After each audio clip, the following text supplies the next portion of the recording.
ये सरासर जुल्म हो रहा है, हिंदुस्तान के कानून के खिलाफ हो रहा है। हमारा इस्लाम कभी नहीं चाहता है कि एक दूसरे से लड़ाया जाए। हमारा इस्लाम तो इतना अच्छा है कि रास्ते में अगर ईंट पत्थर हो तो उसे हटाओ, और हटाना इबादत। हम अपने मदरसे, मस्जिदों और ईदगाहों की हिफाजत के लिए किसी भी हद तक जा सकते हैं। जगदल विधानसभा के अंतर्गत गोलगढ़ ईदगाह मस्जिद में एक तमामी जलसा का आयोजन करा गया, जहां इस जलसा के मुताबिक जितने सारे उलमा इकराम है उन लोगों का कहना है कि जिस तरीके से भारतवर्ष के बस एक कम्युनिटी यानी कि मुसलमान कम्युनिटी के लोगों को जिस तरीके से टारगेट किया जा रहा है, इस बारे में आज हम लोग अपने गुफ्तगू देंगे। और मुसलमान कहीं ना कहीं आज इकट्ठा हो, मुसलमान कहीं ना कहीं आज जो है फिरकों में बढ़ चुके हैं। आज मुसलमानों को एक होना का बात भी आज इसी मंच से कही गई है। फिलहाल ये लाइव तस्वीर दिखाएंगे हमारे चैनल के माध्यम से, किस तरीके से कितने इमामों ने क्या क्या कही, ये लाइव तस्वीरें हमारे चैनल के माध्यम से बताएंगे। देखते रहिए न्यूज़ वन। धन्यवाद। ताल्लुक से क्या कहेंगे, आज का ये जो महफिल सजाई गई है क्यों सजाई गई? महफिल सजाई है कि आज के प्रोग्राम जो ये हो रहा है एहतजाजी जलसा है, और हुकूमत हिंद के खिलाफ हम लोग ये प्रोग्राम कर रहे हैं। तो आज हुकूमत हिंद जो हिंदू और मुस्लिम को आपस में लड़ाना चाहती है, खल फसाद फैलाना चाहती है, हिंदुस्तान के निज़ाम को दरम बदरम करना चाहती है। तो आज हम लोग प्रोग्राम इसलिए किए हैं ताकि हुकूमत हिंद जो इस तरह से मस्जिद पे हमला, मज़ारात पे हमला हो रहा है, खानका पे हमला हो रहा है, ईदगाह पे हमला हो रहा है, हमारे मदारिस पे हमला हो रहा है, ये सिर्फ लोगों में आपस में लड़ाने के लिए सब हो रहा है। मैं हुकूमत हिंद से यही मुअद्दबाना व अखलासाना गुजारिश करना चाहूँगा कि जो आप ये कर रहे हैं, आपस में लड़ाई झगड़ा हिंदू मुसलमान कर रहे हैं, ये सब छोड़ छाड़ करके बल्कि आप एक ऐसा हिंदुस्तान हम लोग को दीजिए ताकि ता क़यामत हम लोग याद करेंगे। बार बार मस्जिदों पे किया जा रहा है।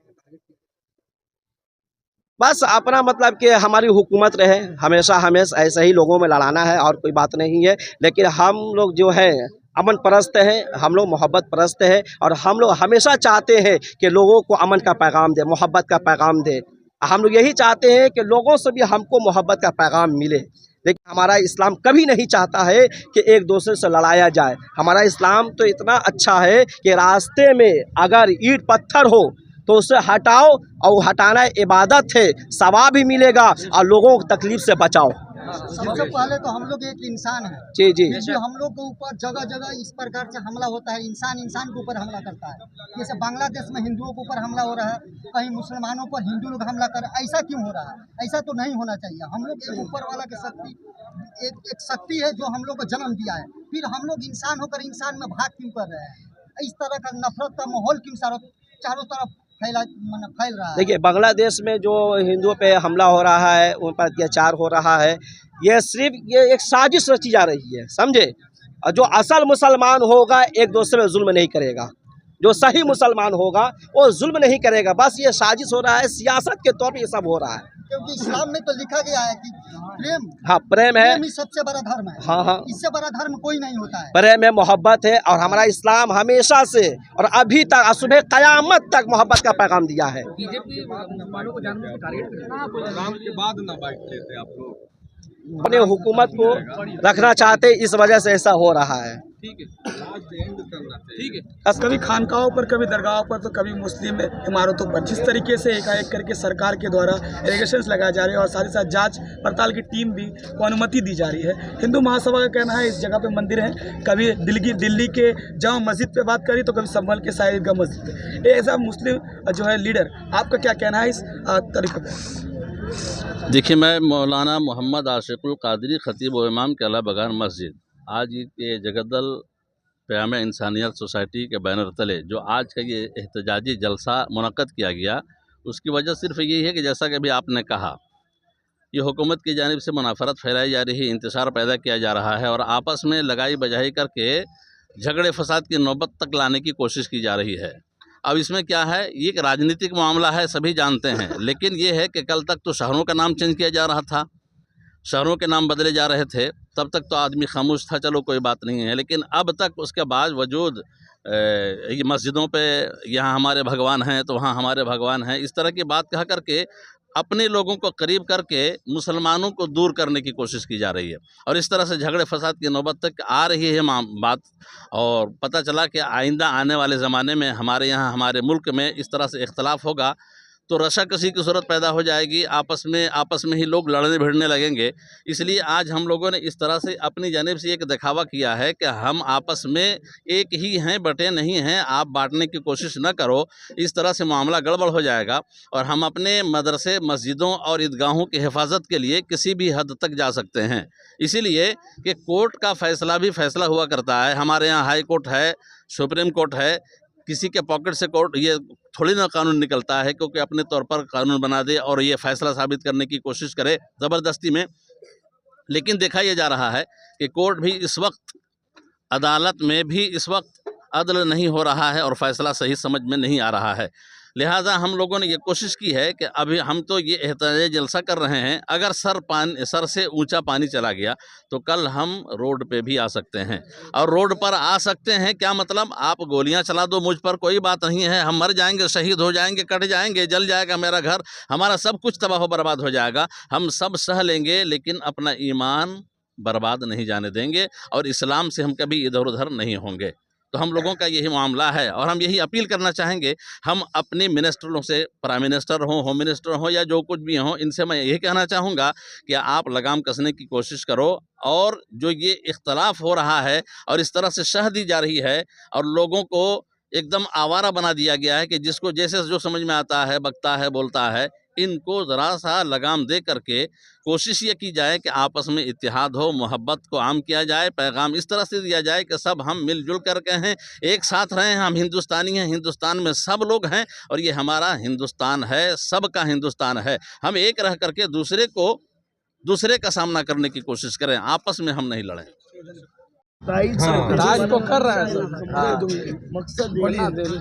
सर, जिस तरीके से देखा जा रहा है मस्जिदों खानकाहों के ऊपर हमला चल रही है, जिस तरीके से सभी लोग विरोध कर रहे हैं, जमायत उलमा हिंद हो और मुसलमान के जितने फ़िरके हैं वो लोग कहीं ना कहीं आज मिलजुल कर एक साथ मस्जिदों के खिलाफ जो आवाज़ें बुलंद हो रही है उसके ऊपर लेकर सड़कों पर निकल रहे हैं। एज ए मुस्लिम लीडर आपका क्या कहना है इस बारे में?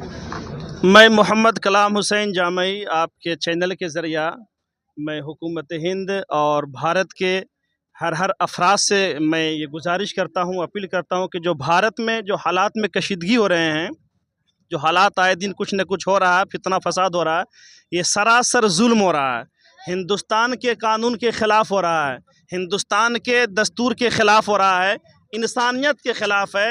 ये खुलेआम इंसानियत का ज़बह हो रहा है, ये खुलेआम इंसानियत को रोड पे लाया जा रहा है, ये खुलेआम इंसानियत को एक चैलेंज किया जा रहा है। ख़ास करके मुसलमानों को बिलखुसूस भारत में जो कभी दरगाहों पर, कभी मस्जिद में, आज संभल मुरादाबाद की मस्जिद की हिफाजत के लिए, जबकि 5 बच्चे सब लोग जितने भी थे कोई गुनहगार नहीं थे, कोई मुजरिम नहीं था, मगर आज उनको गोलियों की नोक से उड़ा दिया गया, शहीद कर दिया गया। इसका ज़िम्मेदार कौन है? हुकूमत हिंद से मेरा मुतालबा है, सभी का मुतालबा है, इस एहतजाज के ज़रिया, इस चैनल के ज़रिया मेरी अगर आवाज़ पहुंच रही है प्रधानमंत्री तक या जो भी ज़िम्मेदारान हैं, तो उनसे गुजारिश है कि जल्द से जल्द हालात पर कंट्रोल किया जाए, हालात को सही किया जाए, वरना देश का तो नुकसान है ही है और ज़ाती तौर पर भी नुकसान है और मिली तौर पर भी नुकसान है, मजहबी तौर पर भी नुकसान है, हर एतबार से सिर्फ नुकसान है, फ़ायदा नहीं है। इसलिए कि मैं बराबर इसको कहता हूँ कि वो गीता के आमिल हैं, हम कुरान वाले हैं, वो गीता के आमिल हैं, हम कुरान वाले हैं, मगर दुश्मन के खातिर सिर्फ हिंदुस्तान वाले हैं। और छुआ जब दुश्मनों ने राम और ख्वाजा की बस्ती को, तो मिलाया हम दोनों ने खाक में अंग्रेज़ों की हस्ती को। तो देश हमारा मोहब्बत से चलेगा, न कि नफ़रत से चलेगा, और नफ़रत जो भी फैलाए, कहीं भी फैलाए, उसको कुचल देना चाहिए और हमेशा के लिए कुचल देना चाहिए। अगर उसकी सलाह ना हो, रहनुमाई करने के बाद वो ना माने, तो हमेशा के लिए कुचल देना चाहिए, छोटा हो बड़ा हो, ठीक है ना। ये भारत के सबों की जिम्मेदारी है कि नफ़रतों को ख़त्म करके मोहब्बतों का बीज बोएं, आपस में भाईचारगी इत्तेहाद को कायम करें, तब देश की तरक्की होगी, तब भारत की तरक्की होगी। जब हमारा देश आगे बढ़ेगा, देश की तरक्की होगी, तभी जा कर के हमारी तरक्की होगी। मैं गुजारिश करूंगा सभी हजरात से कि एक होकर के रहें, और हिंदू भाइयों से भी गुजारिश करूंगा और हिंदू मुस्लिम सब लोग मिल करके जो आज आवाज़ उठ रही है खानकाहों पर, मसाजिद पर, सब लोग इसके ख़िलाफ़ जो है बोल रहे हैं कि ये सरासर जुल्म हो रहा है, गलत हो रहा है। सिर्फ मैं ही नहीं या फिर मिल्लत इस्लामिया के सिर्फ रहनुमा नहीं बोल रहे हैं, बल्कि हर धर्म गुरु के लोग भी बोल रहे हैं कि ये सरासर जुल्म हो रहा है, गलत हो रहा है। तो गुजारिश यही है, प्रधानमंत्री से अपील यही है कि जल्द से जल्द लगाम लगाया जाए, कंट्रोल किया जाए। चूँकि आप इस देश के प्रधानमंत्री हैं तो आपकी जिम्मेदारी सबसे पहले बनती है कि आपके रियाया, भारत के रहने वाले छोटे बड़े बूढ़े मर्द औरत किस हालात में हैं, सब पर आपकी निगाह रहे। यही मेरा कहना है। अस्सलामु अलैकुम व रहमतुल्लाह।